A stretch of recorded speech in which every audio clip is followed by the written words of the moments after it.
Hey, everybody. Welcome to this episode of the Higher Ed Geek Podcast, episode number 133 with Ayden Berkey from Access Scholarships. So really fascinating conversation to kind of check my knowledge and learn a whole lot more about the wide world of scholarships. Certainly, as I say in this episode, timely topic as a strategy, I think, is the kind of mixed approach to help with college affordability for students. Can be a more sort of timely intervention for students in addition to a lot of different things. But Ayden has really immersed herself in this work and is trying to be as helpful as she can, kind of building a community, engaging with students, whether they're thinking about college or currently in college, to help make sure that they are getting scholarships to help them afford their higher learning and minimizing debt and all that good stuff. So Ayden was a pleasure to talk to. So grateful for her time and all that she shared. Just make sure to connect with her and the work that she's doing, all in the show notes. So thank you so much for listening to this wonderful episode, number 133, with Ayden Berkey of Access Scholarships. So we are here to talk about what is a very popular topic in my work with students. Certainly is figuring out scholarships, and certainly broadly a very timely topic. A lot of conversations happening around college affordability. So I'm really grateful we have some time and space here to talk through it today. So we will start it as we always do. Ayden, if you want to introduce yourself and give a brief overview of your professional journey and how you got to be where you are today. Yeah, of course. And of course, to start out, thank you, Dustin, so much for having me on. It really is a pleasure. And so, yeah, I think my professional journey is probably a bit shorter than most of the other people that you have on the podcast. I graduated from college in May of 2020, so right smack in the middle of the pandemic. And, I haven't really been in the professional space for all that long, but basically, I guess how I got to where I am right now, which is co-founding Access Scholarships, but I'll get into that later, so I graduated in the middle of the pandemic, and I was basically sitting in my bedroom at home, finishing classes, still talking to most of my friends through Zoom meetings and FaceTime, mostly just kind of wrapping up the year that way. And being at home during that time really just gave me a lot of opportunity to reflect. Not only was I finishing my college career, but I, for the foreseeable future was finishing my career in school as a whole, right? And so I was kind of thinking back to, things that I did in high school, things that I did in college, things that I didn't do, things that I should have done that could have made my experience better. And one of those things that I kind of identified as I was, at home, not really doing all that much after graduation, was just the fact that there were lots of scholarships out there that I could have applied for that, in some sense or another, I ended up kind of putting to the back burner while I was in high school and college, always saying that I had other more important things to be doing than spending time writing scholarship essays and things like that. And, even when I got to college, I kind of felt like it was really easy to push all of the scholarship information kind of out of my brain because I was, focusing on school and extracurriculars and applying for internships and things like that. And I felt like I didn't even know where some of the best resources would have been on campus for me to find some of those scholarships. And so I started doing research on it, on not just scholarships, but the whole paying for college package, financial aid as a whole. And I kind of realized that there were students out there that did make mistakes like me, wishing that they had applied for more scholarships while they had the chance, but also just lots of students out there who are so desperately seeking out those opportunities and really, either can't find the right platforms to search for scholarships or are just having trouble navigating the space when it comes to how to best apply for them. And so I was reading up a ton about it and just doing a lot of research. And then I kind of figured out that there was this niche where I could and I wanted to create a platform that, kind of aggregated all of that information in one place for students. And then, so within the few months after graduating, that's basically what I did. I created Access Scholarships, and essentially, it's a scholarship search engine. It's a resource platform for students. And I'm really proud of what it's become. And yeah, so I can't wait to tell you more about that.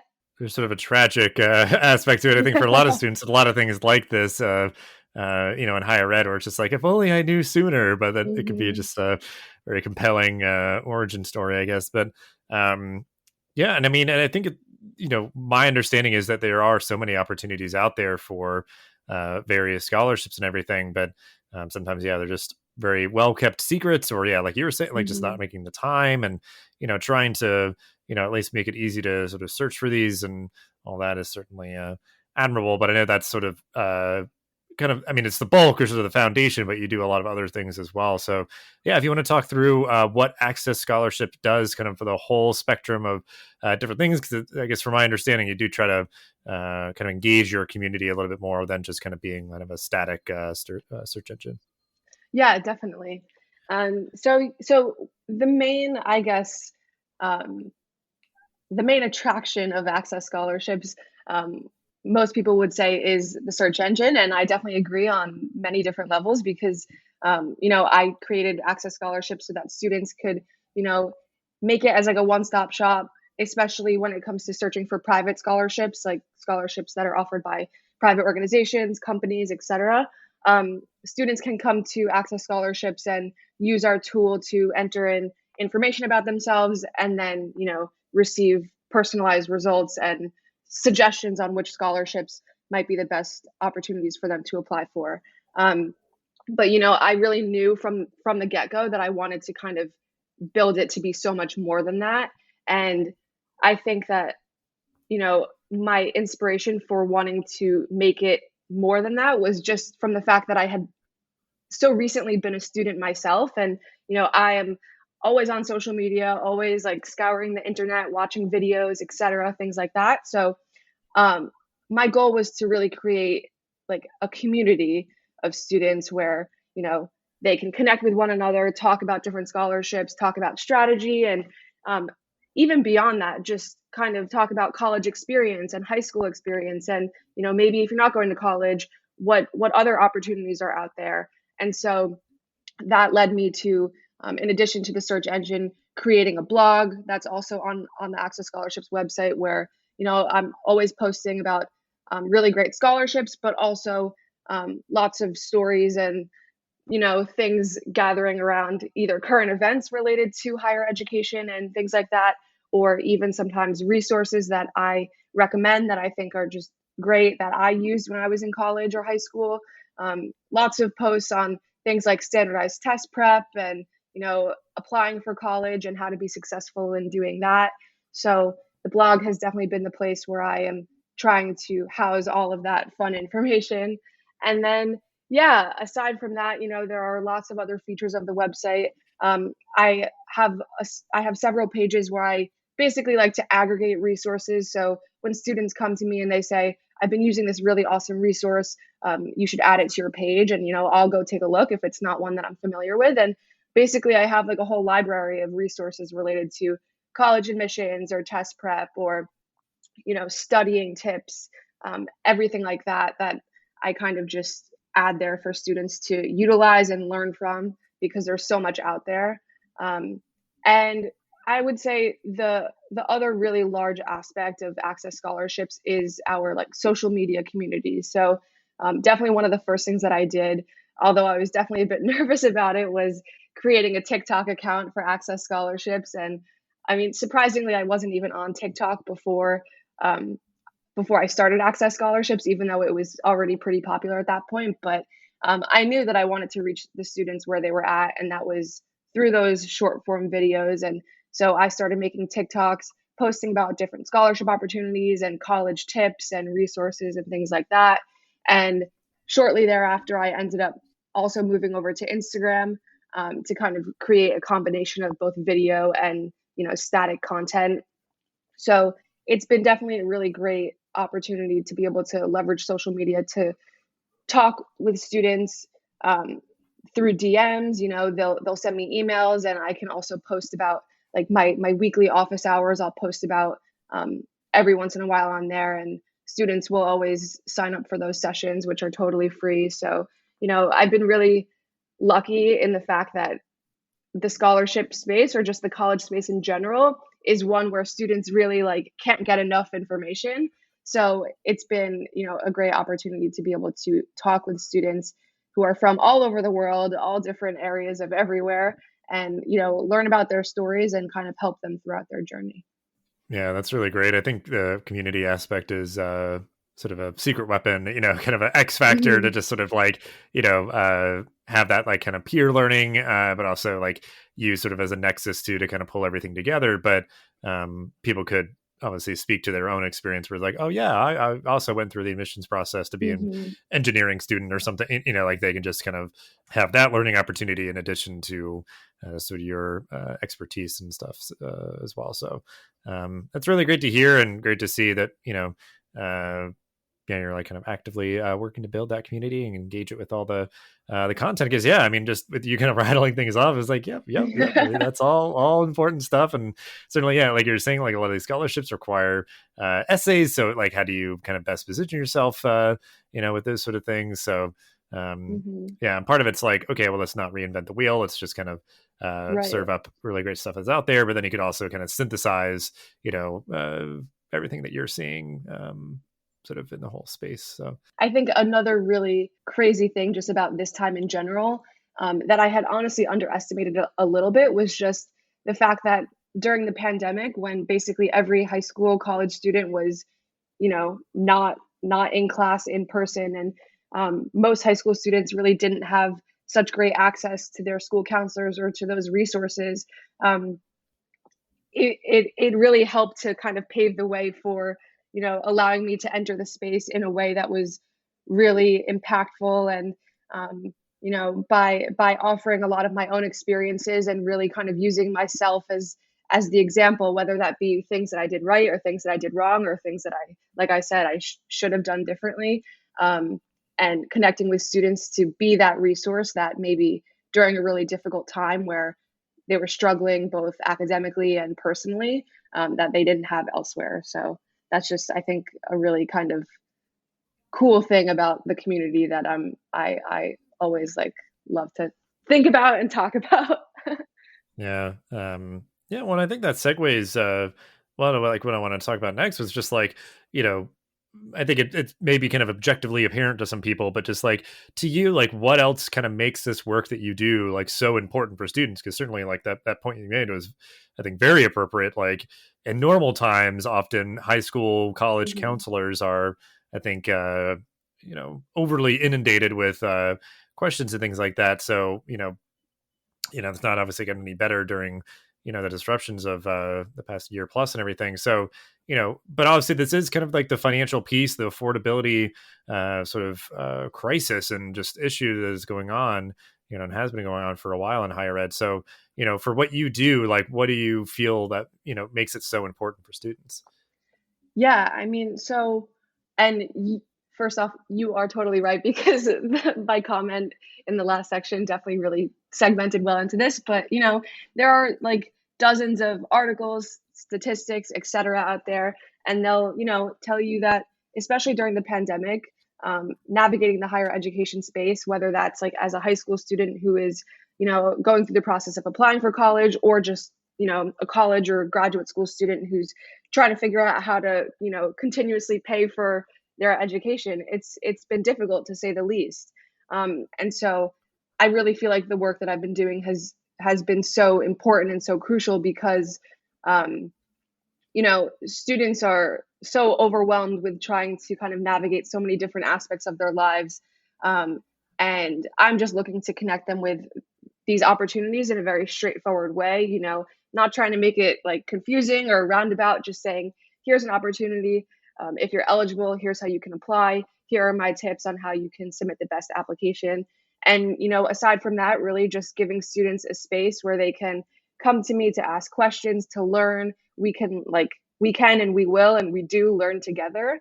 And I think that's more important now than ever, just because, like I said, um, everyone is really overwhelmed with all of the external factors that are kind of happening at the moment. And um, I feel like my job is to help communicate the importance of scholarships and learning about the process of paying for college before you actually step on campus, and how you can really maximize your experience while you're there or wherever you end up going, whether that's like a professional certification or a boot camp, and how you can, you know, make those experiences the best that they can be, so that, you know, you're getting the most out of it, but also not leaving college or leaving that boot camp in uh, you know, a really large amount of debt. So that's, I think, one aspect of it. And, you know, another thing which I read a lot, especially during the pandemic, was that, you know, these reports have kind of spoken about how there was a record drop in FAFSA completion, you know, among students who are about to go to college. And so usually, I mean, I from research that I've read, these drops or these fluctuations in students filing for the FAFSA, it's usually like around 1 or 2%. And, you know, as of February 2021, the filings were down by 9.4%, you know, meaning that there were so many students out there that were just not filing for federal aid.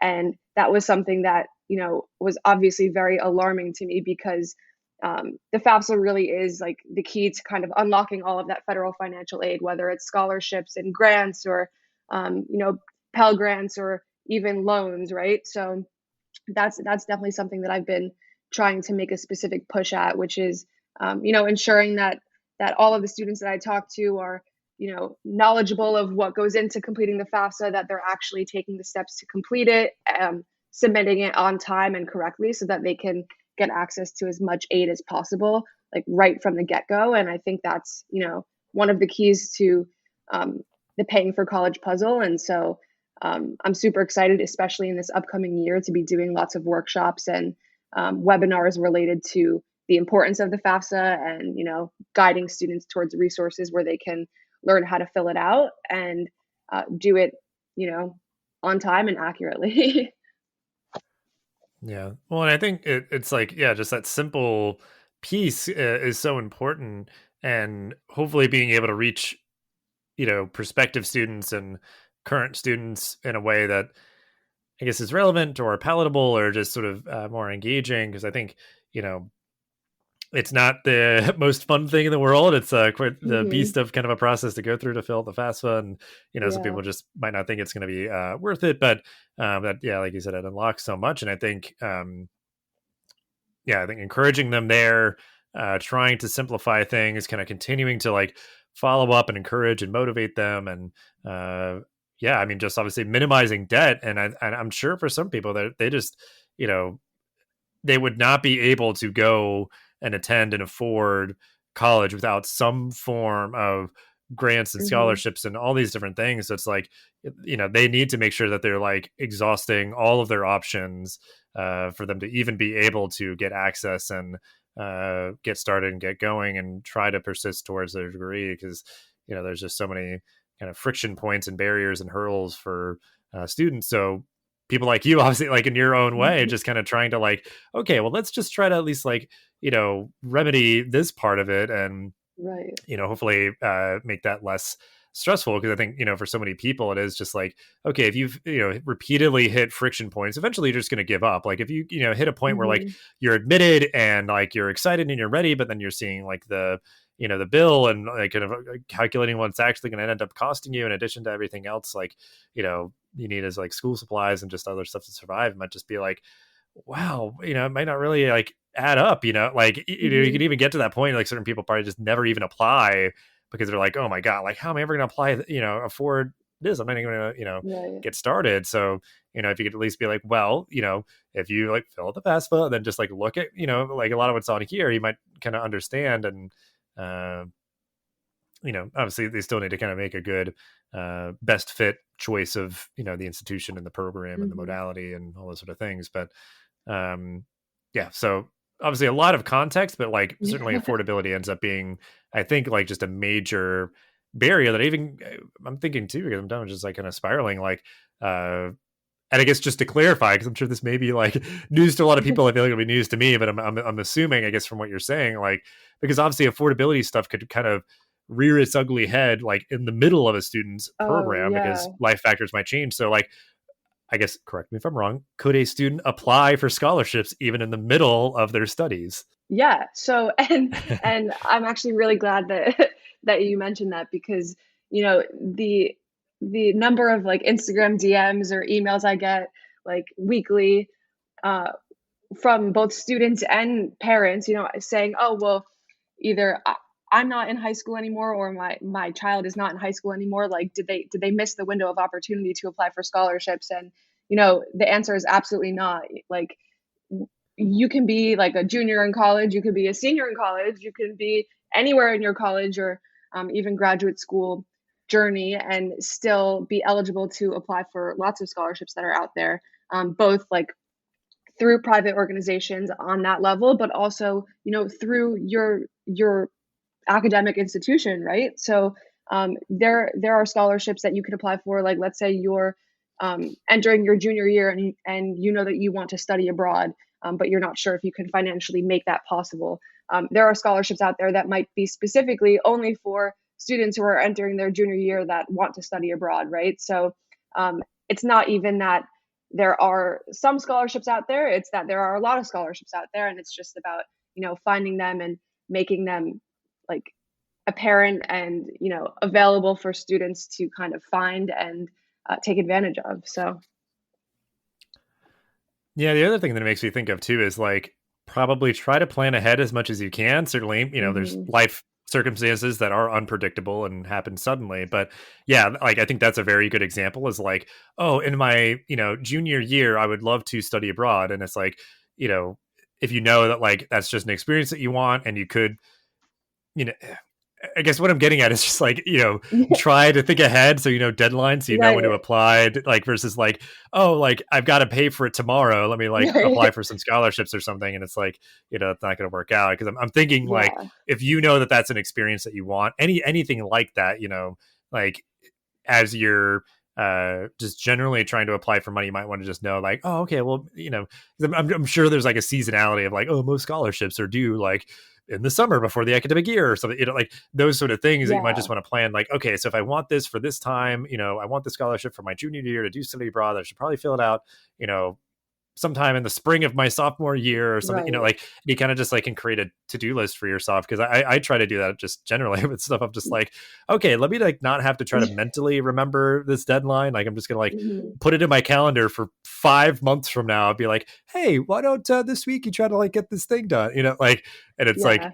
due at the end of the month. So I have time, even if like, that ends up not being a good time to like get that done. So yeah, I mean, I think that's yeah, knowing that these are resources available to you, because I think the parallel that hopefully would help people to understand is like you filled out the FAFSA every single year to like get that Mhm. money to disperse for you. Like scholarships are the same thing. So like if you Yeah. needed a little extra money because like tuition went up or something, like those would still be available. But like I'm reflecting and I asked that question because I'm like, I bet you, like I'm fairly certain like, I'm not alone in that like I know I thought that when I was in college of like, oh, it's too Mhm. late. I'm already like midstream. I can't like get Right. scholarships in the middle of my program or something. So yeah, I'm glad we Yeah. I'm glad we Yeah, clarified that. and I mean, I think it's actually funny because I for a while was kind of that person too, I mean, I applied for scholarships my senior year of high school, whereas, now I have students that are coming to me and they're like, "I'm a freshman in high school, like, can I start?" And I'm like, "Absolutely, like, get ahead if you can,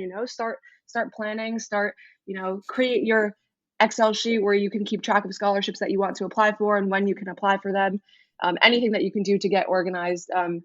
But yeah, I mean, even when I was in college, like it was, like I said, a combination of, always kind of telling myself that I had other things that were more important somehow, or just, not really making the time to kind of seek out those resources. And also just kind of thinking that maybe there wasn't one that was out there for me to apply for. And, I prove myself wrong with that every single day because there are tons of scholarships out there for college students that are just waiting to be, explored.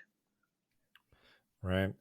Well, I guess quickly, like I don't know, because I imagine this might be kind of like a ill-fitted question, but I could imagine hired professionals that are working with their students with everything that we've discussed, like could play a really crucial role here. Um, you know, uh, Certainly, like I'm thinking maybe most naturally like advisors because they're the one that's like or a Hmm. coach. at an institution for that student, like they're trying to encourage and motivate the student to persist and retain and be successful. And like I kind of was outlining, like financials and affordability is a huge component of that. So just from, your own student experience and speaking with a lot of other students, like anything that you would give as advice to other like hired professionals that might be connected to this topic. Yeah, definitely. I mean, I think, both, I guess, for professionals on in the high school space, like so school counselors or, other people like that, but also college advisors and other people in the actual higher ed space. I think that a piece of advice that I would give to them is to really just continue to make an effort to meet students where they are, where they spend the most time, and um, connect with them in the ways that they will be like most likely to understand the information that you're putting out there and really retain it, and of course act on it.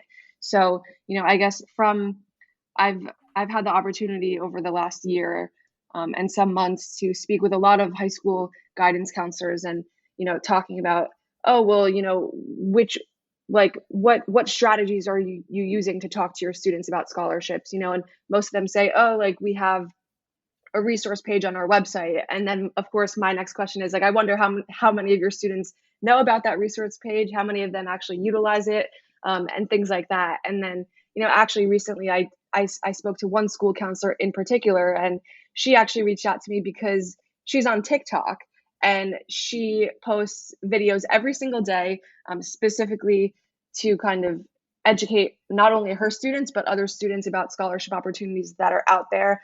And she reached out because she saw one of my TikToks and she was like, I would love to, go on TikTok live with you and talk with students and answer their questions. And so we did exactly that. And I think that was like a really great way to kind of meet the students where they spend the most time, which is through social media.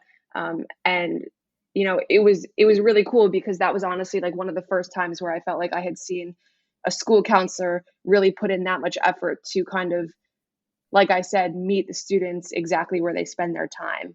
And I think outside of social media, like there's still lots of ways to do it, because some higher ed professionals maybe feel like they're a bit removed from like the social media space, but even just like putting on virtual events, whether that's like a webinar or, posting YouTube videos, because lots of students like spend hours on YouTube. I was one of them for a while.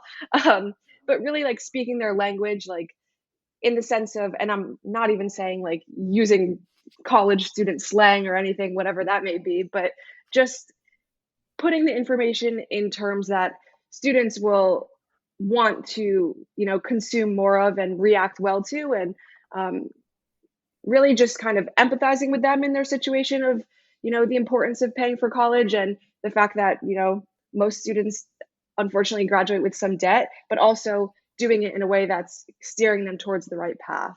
So, yeah, I guess in a really roundabout way, I was just saying, trying to continuously innovate to um, meet the students in the places where they spend the most time.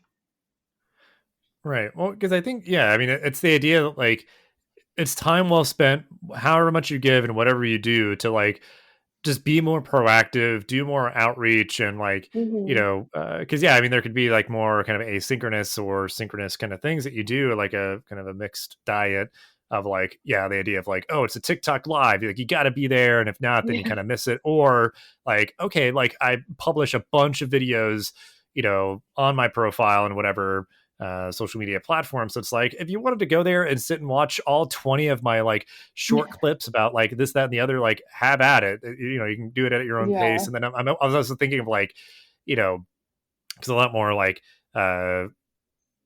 institutions are utilizing things like Discord and Slack, just that Mm-hmm. you have like a community, and it could be like that you have that social space with your fellow students in a particular course that you're taking, but you can also just like at your advisor to kind of like ask a quick Yeah. question. Obviously it's like super mobile friendly and a little bit more dynamic, but you could also likely like schedule a quick call to take place over the phone or over Zoom or in person, and like you have that choice of modalities and like just all of that sort of like more dynamic place where it's like, yeah, like wherever you are, student, if you're scrolling on your phone on TikTok, or if you actually do Yeah. want to like talk to somebody and you want to just do it on your phone as well on Zoom, or if you want to like come into the office there at your high school or your campus college campus, like you can do that. So yeah, I mean, it's all smart stuff there. And it's like, again, whatever extent of all the, any or all of those things that you do, certainly going to help people to, help these students to make really thoughtful choices about, so again, depending on where they are in their journey of like, okay, where do I want to go? What do I want to study? How do I want to do it?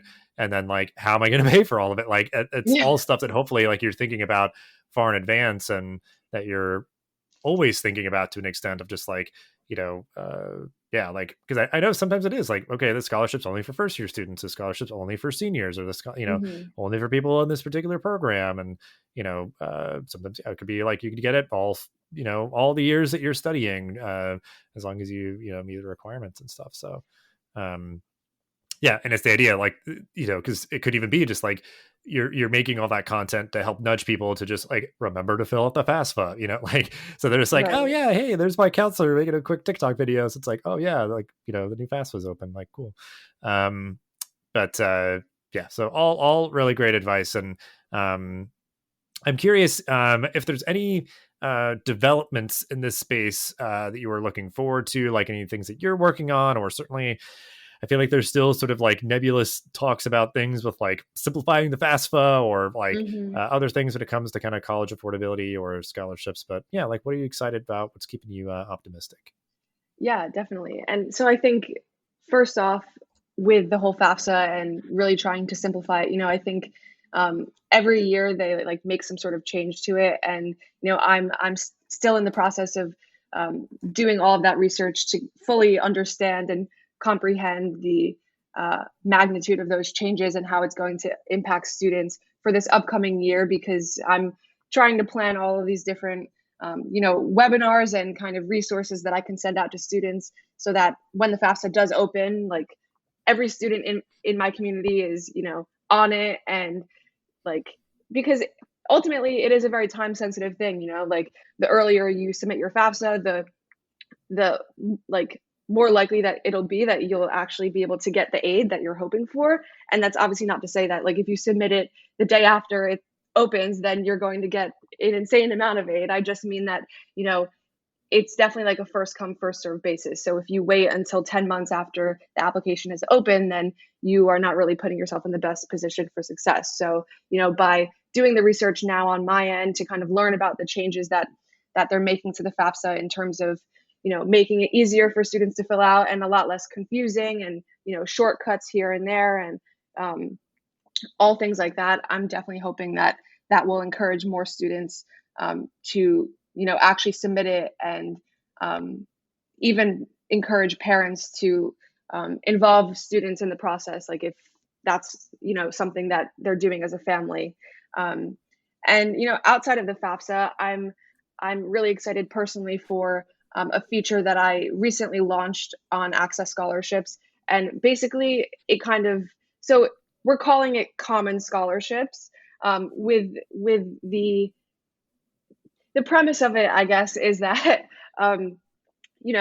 there are tons of scholarship opportunities out there, and what I always tell students is that you don't need to reinvent the wheel every single time you apply for a scholarship. Like the same way when you were applying for college, like you probably wrote a few supplemental essays for certain schools, and then after you had those essays written, it's likely that you tweak them here and there, or kind of made edits to certain parts of them so that you could then use that one essay for a bunch of different applications. And so I thought that that was like a really cool idea, and definitely something that could be utilized within the scholarship space. So what I started doing over the summer, while students were not in school and it was a little bit quieter, was I just started doing research on the scholarships that are out there, and I basically started compiling these lists of scholarships that basically ask similar essay questions.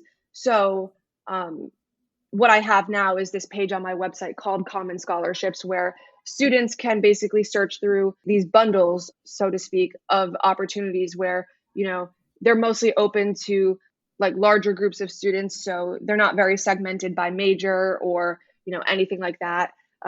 For example, most of the scholarships are open to either like all high school students or high school juniors and seniors, or all college students. And within each each bundle, there's, about 8 or 10 scholarships in there that all ask a similar essay question. So what students can then do with that information is hopefully write one essay or, one or two essays that kind of answer those questions. And then they can mold them and kind of recycle them in certain ways to appeal to different scholarships. And my goal with that is to, of course, just make the process of applying for scholarships as easy as possible. And, of course, to also maximize their chances of winning. So I'm definitely not advocating students to, take one essay and use the exact same thing for 10 different applications. That's absolutely not what this is. But it's definitely just, kind of encouraging students to use their time wisely. And with that, essays are a really big part of the process. So that's something that I'm super excited about. And, as students go back to school this fall, or even, over the next few weeks in August, I'm definitely going to start kind of promoting that feature more, because I think it's really cool. And, I think aside from the scholarship and I guess specifically the financial aid space, I'm definitely interested to see how the higher education space as a whole continues to evolve. One thing that I have read a lot about recently is just, I feel like there's a lot of back and forth about, the perceived importance of, obtaining a college degree as opposed to, other options like not going to college, but gaining a professional certification or doing a boot camp and things like that.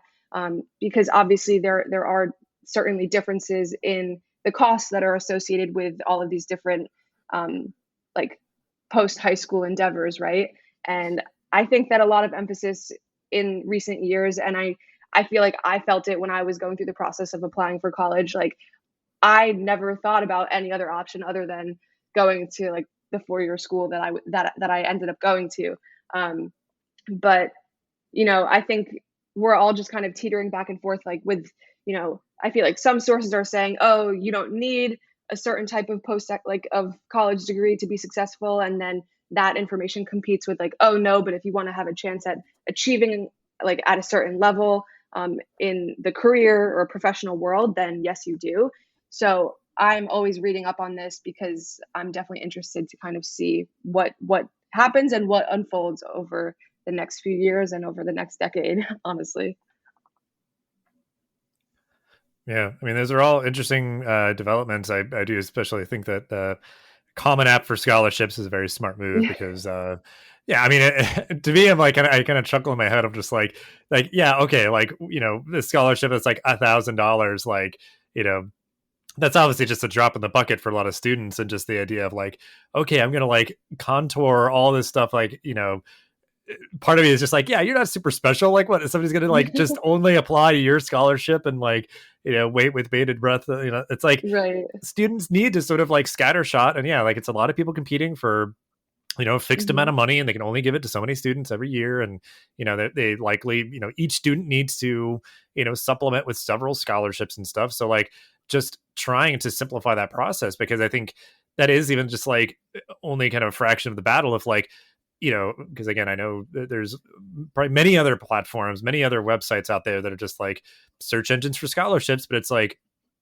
some people again might get intimidated and hit friction points around just oh my gosh, I have to write 50 essays so that I can hopefully get some of those that I actually earn to partially subsidize my education, that sort of thing. And a full ride scholarship, which I'm sure is few and far between, is going to be a far more intensive process that will require someone to really put in a dedicated and focused effort. But otherwise, it's just a lot of people who want to honor the memory of someone, and they give out a couple of small scholarships each year, and just it's yeah, I mean, they're not going to give it out if nobody applies, and they should make it as easy to apply as possible, and then they can choose from choose the best person out of a large pool of applicants. So so yeah, I mean, that's all good stuff, and I think certainly what you're saying too, I'm sure it's kind of good on you to be plugged into what's kind of building and developing around kind of different credentials, how they stacked with each other, and how we sort of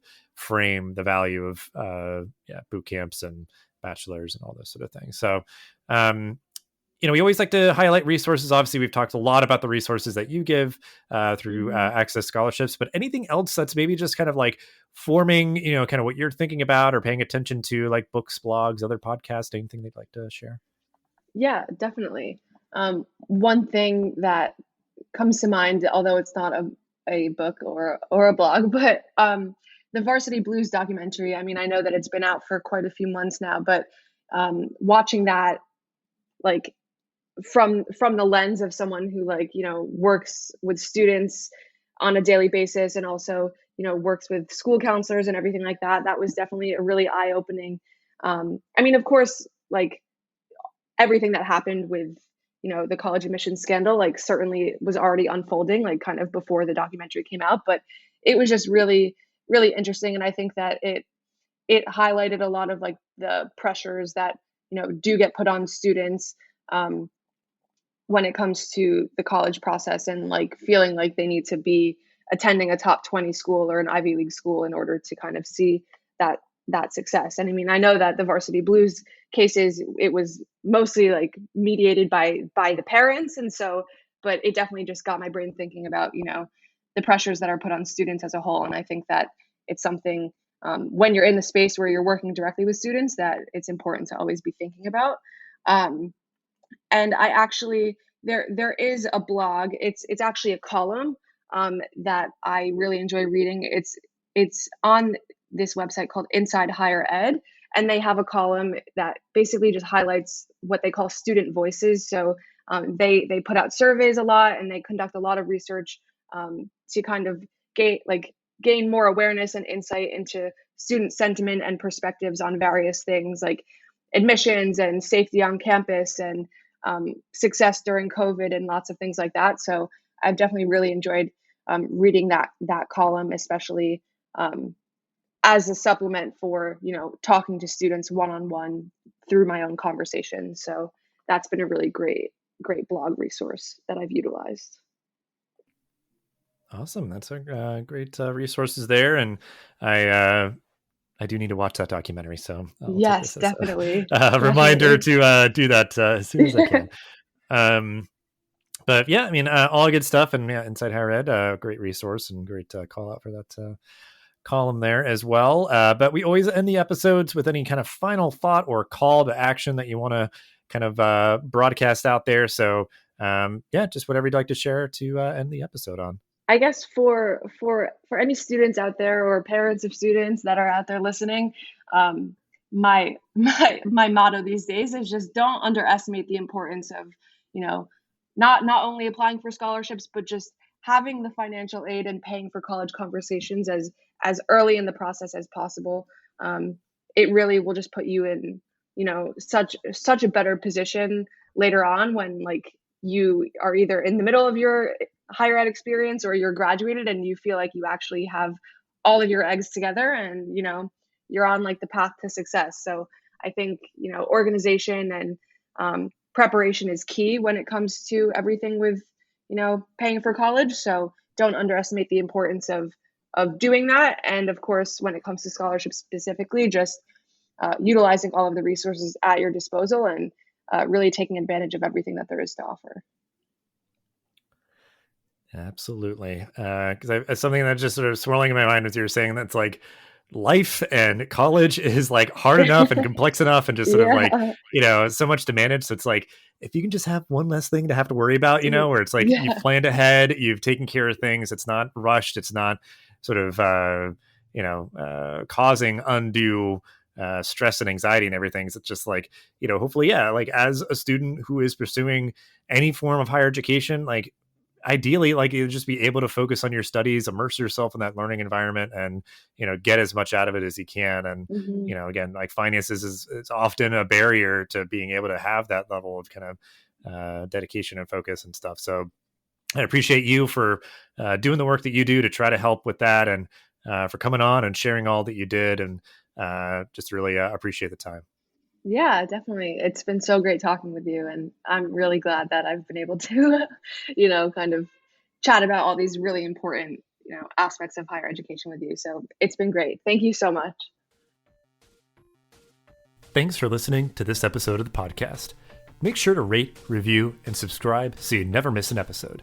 Thanks again for listening, and we'll see you in the next episode of the Higher Ed Geek podcast.